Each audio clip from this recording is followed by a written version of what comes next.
Balikan natin si Ginoong Abilia para sa pinakahuling sitwasyon sa pagbaha at pagguho ng lupa sa Quezon Province. Siya ang chief ng Quezon PDRRMO. Sir Abilia, nandyan po ba kayo? Yes, ma'am. Good evening po. Bye. Gandang gabi. Sir, nabanggit nyo kanina yung bilang ng mga tao na inilikas. Sa ilang barangay po ba ito, sir, at saan po ba sila ididinala? Yung nagkaroon po ng medyo mahina lang po yung dating nung tawag, no? Pero nauna lang tinatanong niyo yung mga bilang. So nagkaroon kami ng around 65 individuals mula po sa bayan ng Mauban, Quezon. At ito naman ay nakauwi na rin sa kanilang mga sari-sari kanina rin ng ngayong maghapon. Sir, meron po bang napaulat na nawawala o namatay? Wala naman po tayo na ganyang insidente na related dito sa ating mga pagulan.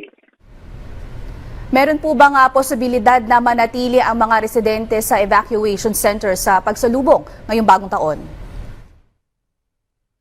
As of the reporting time, wala naman pong yung namomonitor ng mga ganyan.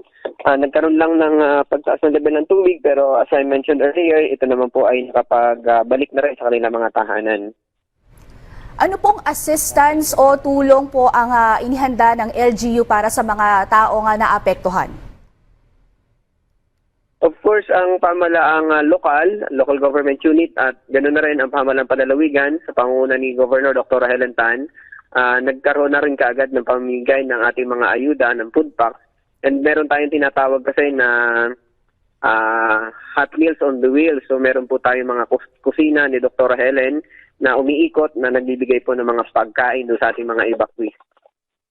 Sir, kung hindi inasama mangyari po ulit itong ganitong sitwasyon, meron po ba tayong contingency plan? Yes, of course. Yun namang flooding and landslide ay kasama sa mga major hazards na pinaghahandaan ng pamahalaan panlalawigan. Katuwang, of course, ang ating mga local government units. So we have different simulations na ginagawa bago ang mga ganitong panahon.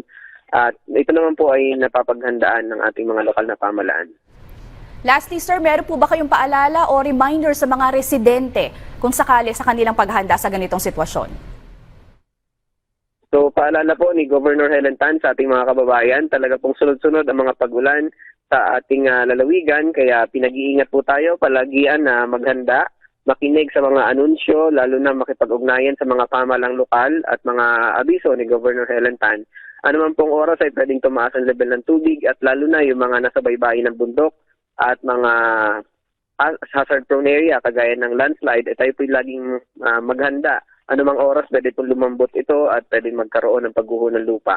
Kung alam na po natin ang mga area natin ay kasama sa mga nabanggit, maghanda po tayo, maging alerto at sikapin na tayo ay laging nananalangin.